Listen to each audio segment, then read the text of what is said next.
Bonjour à tous. On va démarrer.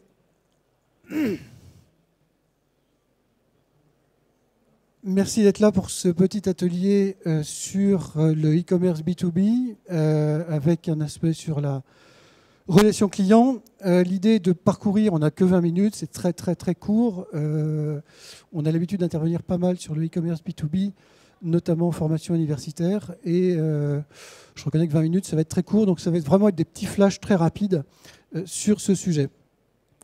On est bien sûr ouvert, Soledis, aux discussions après sur notre stand dont je donnerai les coordonnées tout à l'heure.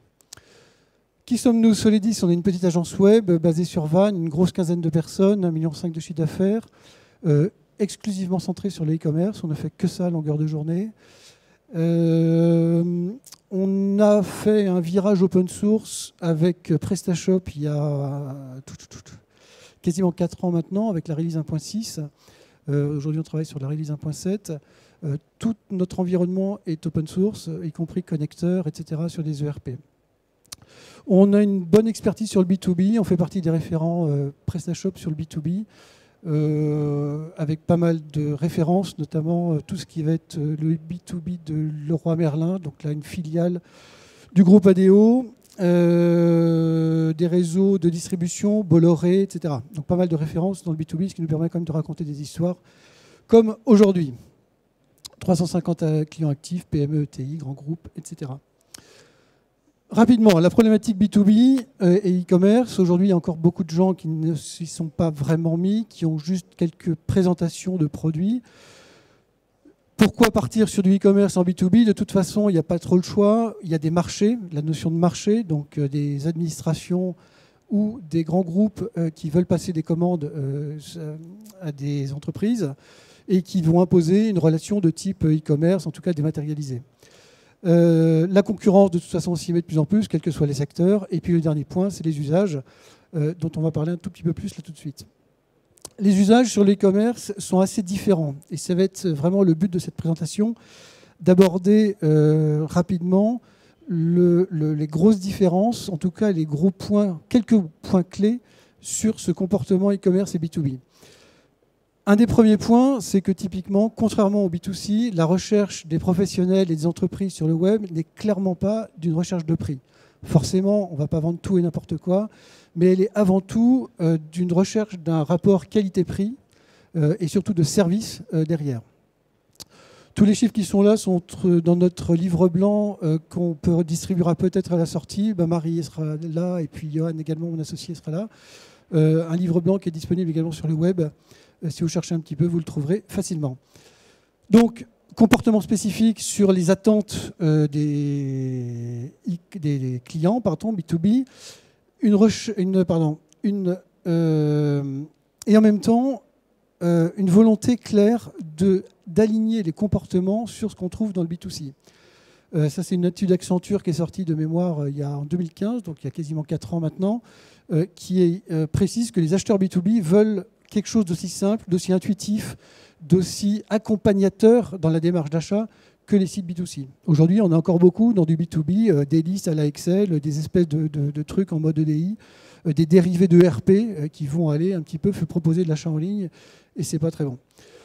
Pour être un peu plus précis, cette étude, et ça sera le dernier point sur la problématique, donne quelques points clés sur les attentes des acheteurs B2B. Fonctions de recherche, là c'est un énorme problème d'avoir des fonctions de recherche dans les systèmes B2B. On en verra un petit peu rapidement après les raisons et les causes. Les problèmes d'évaluation client, les problèmes de recommandation, etc., etc. En tout cas, il y a clairement une attente sur les acheteurs B2B là-dessus. On va voir juste 4 axes, et je vais essayer d'être assez rapide, peut-être succinct, je vais peut-être en frustrer certains, mais ce n'est pas grave. On pourra discuter un peu plus tard sur quelques grands points clés. Le premier, qui est quand même super important, c'est la notion de qui on adresse. Classiquement, en e-commerce, on va adresser des prospects, donc des gens qu'on va vaguement chercher à grands coups de SEO, à qui on va essayer de proposer des solutions, des produits, des services. Ces gens-là vont peut-être devenir des clients. Ils vont devenir clients parce qu'ils ont trouvé un bon tarif, des disponibilités, des choses en stock, etc. En B2B, la problématique, c'est que votre client, c'est une personne morale. Donc, ce n'est pas quelqu'un avec qui on va discuter avec des contacts. On va discuter avec le représentant des achats, on va rediscuter avec le représentant de la logistique, on va discuter avec éventuellement le directeur commercial, etc., etc. Et ces gens-là, contrairement au B2C, vont avoir des fonctions et des droits très limités. J'ai un petit crowbar qu'on va voir ici. C'est le cas d'un de nos clients, Azen, distributeur de produits électroniques basé à Rennes, 80 millions d'euros de chiffre d'affaires, et qui commence à basculer sérieusement en mode e-commerce. Et donc typiquement, leurs clients, là par exemple, c'est SPI Île-de-France, personne morale. Et dedans, on a des contacts, et ces gens-là auront des droits, pourront acheter, pourront ne pas acheter, pourront créer des paniers, pourront créer des choses là-dessus. Et tout ce qu'ils attendent, ces gens-là, en fait, c'est qu'on puisse reproduire leur schéma d'achat dans le site web, exactement comme dans la vraie vie, ou dans la vie, on va dire, IRL. Donc typiquement, ici, on va avoir une personne, un chef de chantier, par exemple, qui va demander un achat aux acheteurs, qui sera validé, qui sera contre-validé, et là, on va réussir sa vente. Donc on va avoir tout un processus qui peut être complètement différent du B2C, qui peut être complètement fluide, hein, par exemple sur du B2B type professionnel. Là, on va avoir un schéma très rapide. Par contre, sur des grands groupes, et là en l'occurrence sur SPI par exemple, on va avoir un schéma extrêmement phasé. Donc ça, c'est le premier point important, parce que derrière, évidemment, toute la démarche est totalement différente. Sur l'autre point, c'est qu'au point, et ça, on va le faire très rapidement, elle peut être à ce point différente, la démarche, qu'on va fermer le site. Alors ça paraît un peu surprenant, mais nous on a quelquefois du mal à le comprendre et à l'admettre. Mais il y a des démarches, notamment dans les démarches de réseau, dans les réseaux de distribution, où vous avez des adhérents indépendants, des franchises, voire même, on verra tout à l'heure, des grands comptes. On va avoir des gens dont la problématique va être finalement d'accueillir son client dans un espace totalement fermé, avec des produits spécifiques, des conditions spécifiques, etc. Donc on va être dans une démarche un peu particulière. Autre point, là on va passer un peu plus de temps, les notions de tarifs. Sur le e-commerce B2B, vous savez que donc un des points clés, c'est que le tarif est un peu à la tête du client, ou même beaucoup à la tête du client. Et la première question qu'on va se poser, c'est est-ce que je vais mettre un tarif public? Je vais mettre mon catalogue de produits en ligne pour faire du SEO, je vais peut-être faire des systèmes de boutiques fermées dans un coin. Est-ce que je vais mettre un tarif public? Est-ce que j'ai intérêt de mettre un tarif public dehors? C'est une vraie question. Vous le verrez sur cet exemple, le tarif il est complètement déconnant par rapport au marché, on le divisera par 2 pour certains acheteurs. Maintenant, c'est un point à aborder. Il est clair qu'un produit sans tarif va être plus compliqué à vendre. Ça dépend du marché. Sur du marché plutôt orienté B2 professionnel, qui est quelque chose entre le B2C et le B2B, on a peut-être intérêt de mettre des produits pour les vendre directement. Oui, si le tarif est cohérent avec le marché, s'il est à peu près dans les ordres de prix. Et puis surtout, la problématique du tarif public, c'est que très souvent, du fait de l'historique dans les entreprises, des catalogues produits et des tarifications envers ses clients, on peut très bien se retrouver, et ça on l'a retrouvé plusieurs fois, avec des tarifs publics qui sont inférieurs à certains tarifs clients. Donc ça devient extrêmement délicat vis-à-vis d'un client d'afficher un tarif qui soit supérieur à son tarif négocié qu'il a historiquement, et de revenir avec lui en baissant des tarifs, ça pose des problèmes de marge. Donc ça, c'est un des premiers soucis qu'on va avoir. Là, typiquement, vous voyez, c'est un cas réel. Je ne sais plus qui, et de toute façon, je ne vous le dirai pas. On passe de 1032 avec un client à 532 pour le tarif négocié. Tout ça, évidemment, présenté hors taxe. La problématique du tarif va être surtout après une problématique de volumétrie. Typiquement, si j'ai 10 000 clients, j'ai 10 000 produits, 10 000 fois 10 000, je pose la question régulièrement en sélection de stagiaires, c'est très compliqué à sortir, mais on arrive à 100 millions. Sauf que par-dessus ces tarifs, on va avoir des tarifs par quantité, des tarifs par lot. Je pense que les gens qui connaissent ça voient de quoi je parle. Et on va se retrouver avec quelques centaines de millions, voire quelques milliards de tarifs possibles, d'accord, sur 10 000 clients, 10 000 produits. Donc quelques milliards de tarifs, ce n'est pas très gênant. On échange ça entre les ERP qui sont en général la base de référence des tarifs. On va mettre ça sur le site e-commerce. Bon, ok, les milliards vont s'échanger dans la nuit sur des fichiers CSV. Problématique, c'est qu'on peut avoir aussi, dans certains cas, des conditions de temps réel de tarification. Deux cas classiques, le cas des tarifs liés à des achats, donc des mises à jour de base d'achat sur des matières premières, des choses comme ça. Et donc, il faut que les tarifs soient immédiatement renvoyés, répercutés directement sur le site web. Et l'autre problème qui est aussi l'acheteur qui vient renégocier, ou plutôt qui vient pas, on va renégocier avec l'acheteur son catalogue de tarifs, et il faut que dans la demi-heure, le tarif soit en ligne. On a eu plusieurs fois ce genre de conditions. Et donc là, on a une problématique temps réel sur les mises à jour de tarifs. Donc, même chose, dans tout le savoir-faire qu'il va falloir mettre en œuvre pour ce type de situation, il va falloir synchroniser l'ERP, le site web, avec des problématiques temps réel sur des milliards de tarifs. Ça se fait, c'est pas très compliqué. Il faut avoir un peu d'expérience. Je continue. Et sur ces histoires de tarifs, ça c'est une citation qu'on a un petit peu réécrite parce qu'elle était un peu brute de fonderie initialement.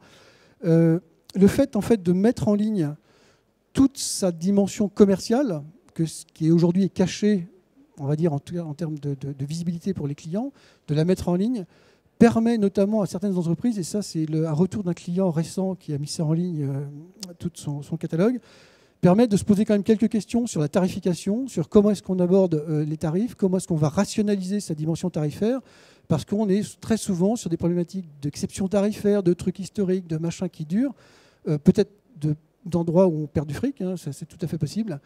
Et donc, on a ce client qui nous a dit, voilà, merci en tout cas d'avoir participé à la mise en ligne de notre solution. Ça nous a permis de nous poser des bonnes questions et de remettre à plat un petit peu notre politique tarifaire à l'occasion de ce projet e-commerce. Dernier grand axe, comme ça j'aurai un peu de temps pour des questions, toute la partie grand compte. En fait, à bout d'un moment, quand on essaye de se poser des questions pour accompagner son client, en tant que e-commerçant, j'accompagne mes clients grands comptes B2B dans l'interaction qu'on va avoir en mode e-commerce, on va avoir des choses de plus en plus spécifiques. On va avoir, donc on en a parlé, on a certains clients, donc quand on parle de clients, c'est bien du client de e-commerçant. Hein. En l'occurrence, par exemple, on a un client champion entreprise, champion direct, pardon, 500 millions d'euros de chiffre d'affaires qui vend de la quincaillerie à Thales, Airbus, etc. Donc ces gens-là, quand Thales négocie d'avoir accès à la plateforme e-commerce de champion direct, ils veulent une boutique estampillée Thales, espace Thales pour achat des quincailleries, des marteaux, des tenailles, des clous, tout ce qu'on veut, etc. Et donc, le client du e-commerçant va exiger une interfaçage spécifique, un habillage graphique en tout cas spécifique. On en a parlé sur la partie tarif, la partie produit, un catalogue par client, par groupe de clients, par groupe de produits. Il va demander également, ce qu'on a vu au tout début, si vous vous souvenez, les contacts qui vont avoir des process et des droits très spécifiques. D'accord ? Donc on va avoir ce truc-là. Et on va avoir par exemple un autre point que je n'ai pas voulu aborder pour des questions de timing, tout ce qui est devis. Comment fonctionne un devis ? Là, il n'y a rien de pire quand nous on arrive chez un client qui dit « Ouais, je veux aussi un module devis sur PrestaShop, ça coûte 29 €, allez-y, il y a là. » Ok, maintenant, décrivez-moi le processus de devis à l'intérieur de votre entreprise. Et là, on est parti pour quelques jours de discussion en général pour savoir comment ça va se passer, quelles vont être les règles à mettre en œuvre, etc. Et donc là, à chaque fois, à chaque client du e-commerçant, on risque d'avoir, en tout cas je ne dis pas qu'on l'a à tous les coups, mais on risque d'avoir des comportements très spécifiques. Et des comportements d'acheteurs également très spécifiques en termes de trafic. Et donc, dans ce cadre-là, sur ce qu'on va appeler des grands comptes, donc des administrations, des grosses entreprises, des grands donneurs d'ordre, qui eux-mêmes peuvent être multi-clients. On a vu le cas tout à l'heure de SPI, qui est plusieurs entités juridiques, le client étant bien une entité juridique, on va avoir une notion de multi-client. On a plusieurs solutions. Typiquement, nous, ce qu'on va faire sur du PrestaShop classique, ça va être de mettre en œuvre des solutions de type magasin pour avoir des stocks bien identifiés par dépôt, etc. On va avoir du multi-boutique, au sens PrestaShop, Magento également fait ce genre de choses. Donc on va avoir des sous-boutiques à l'intérieur du système. Ça peut freiner un peu le système, mais on verra tout à l'heure comment on s'en sort. Carrément des sites, et là on est en discussion en ce moment avec on est en discussion, je ne vous donnerai pas qui, donc du coup, sur faire un site par client. Et donc, on va juste synchroniser les bases parce qu'on va avoir des choses tellement spécifiques pour chacun, en tout cas de ces très gros clients, qu'on va devoir créer des choses complètement différentes à chaque fois, avec tous les problèmes de maintenance, évidemment du développement spécifique. Et tout ça, il va falloir amener du paramétrage, des CMS qui sont tous à peu près standards, sur lesquels on a quasiment tout ce qu'on veut aujourd'hui off the shelf et qu'il faut juste synchroniser. Et tout ça, il va falloir mettre ça en œuvre. Toute la problématique qu'on va avoir, là je montre, oui, il y a cette partie-là. Là, typiquement, c'est le cas dont je parlais tout à l'heure, la Champion Direct, qui a 15 ou 20 multi-boutiques, chacune étant dédiée plutôt pour des secteurs ou des clients spécifiques. C'est le même CMS derrière, c'est le même site, mais chacun a des URL différents, des accès différents, des droits différents là-dessus. Ça nous amène surtout, donc dans le cas de ces multi-boutiques, à devoir optimiser les choses parce que du coup, on va arriver comparé à un CMS tout bête, type, comme PrestaShop, qui est basiquement tout bête, d'avoir paramétré quelque chose qui va être très simple. On va rajouter des couches sur les types de clients, sur les types de catalogues, etc. Donc d'un point de vue base de données, ça devient un peu plus compliqué. Donc on va ralentir le système de façon très claire. Et il y a quand même un gros travail d'optimisation, ce qui nous permet quand même, quand on travaille bien, d'arriver à des bonnes notes sur du Google Spin, comme on est arrivé récemment avec, je crois que c'est Champion, justement direct, où on est arrivé à récupérer une lenteur native du système et d'accélérer largement les choses. Voilà, donc ces 4 axes rapides étaient juste pour vous briefer sur quelques éléments des problématiques e-commerce. La conclusion, un point qu'on voulait rappeler, que je voulais rappeler quand même, c'est, on a 5 minutes, on est bon, ne jamais oublier qu'on a quand même trop souvent des entreprises qui se disent « Ok, je me lance en e-commerce, je mets un étudiant en alternance et on va y aller, vous allez voir ce que ça va voir ». Il y a un moment, on sait que c'est compliqué. Et il ne faut pas oublier que derrière, il y a tout un accompagnement de RH dans tout ce qui est ADV des vendeurs traditionnels. Ces gens, ces ADV, qui aujourd'hui saisissent des commandes à la main à tire-larigot, vont basculer sur un mode beaucoup plus relationnel e-commerce. Le gros boulot, et ça là-dessus, je sais que nous, on n'est pas trop mauvais, j'en félicite en tout cas nos chefs de projet, d'avoir une grosse approche métier. La problématique n'est très rarement technique. Il y a tout ce qu'il faut, grosso modo, aujourd'hui sur PrestaShop, et j'aperçois Nicolas de PrestaShop qui nous accompagne gentiment, que je découvre que maintenant, si je t'avais vu tout à l'heure, j'aurais précisé à l'entrée. On a tout ce qu'on veut aujourd'hui quasiment en termes de modules sur PrestaShop. Toute la problématique, c'est de savoir qu'est-ce qu'on doit faire, comment on doit le faire et comment paramétrer tous ces modules. Donc c'est vraiment, l'analyse est essentielle dans tous ces projets, notamment B2B. La solution technique, je vous l'ai dit, développement spécifique peut-être un peu. Aujourd'hui, dans nos projets, si on dépasse 5 à 10% de développement spécifique, c'est vraiment le bout du monde. Tout le boulot, c'est de mettre en œuvre les bons modules et de bien savoir ce qu'on va faire. Et dernier point, ça j'en ai parlé très rapidement au début, d'intégrer tout cet ensemble-là de e-commerce, évidemment, à tout l'environnement IT de l'entreprise, tout ce qui va être ERP, qui est en général le pivot en termes de tarification et de clients, d'identification des clients. Les PIM, éventuellement, pour ceux qui en ont mis en œuvre, et éventuellement les ERP qui sont, pour l'instant, souvent derrière les ERP, les CRM, pardon, les CRM derrière les ERP. Et de garder tout ça dans un esprit d'évolutivité. Le B2B est beaucoup plus lent à la fois pour prendre des clients, mais également en termes d'évolutivité des plateformes. On est plutôt sur des schémas de refonte sur du 3, 5, voire 10 ans. Il faut que tout ça puisse évoluer dans le temps facilement. Voilà. Je tiens mon timing, c'était court. Je ne sais pas si c'était bon. Est-ce qu'il y a des questions? On est au stand 34. 34, c'est à l'opposé de mémoire par là. Voilà. Oui.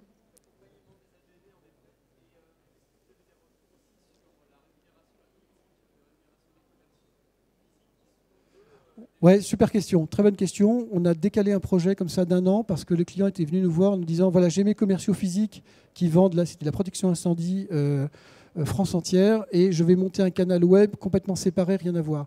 Clairement, c'est pas possible. Il faut que les commerciaux soient partie prenante, les commerciaux physiques de terrain soient partie prenante de la partie web. C'est impossible autrement. Et c'est vraiment un gros travail RH que d'accompagner cette bascule d'un passage traditionnel, de vente traditionnelle B2B, à un passage webisé, si j'allais dire.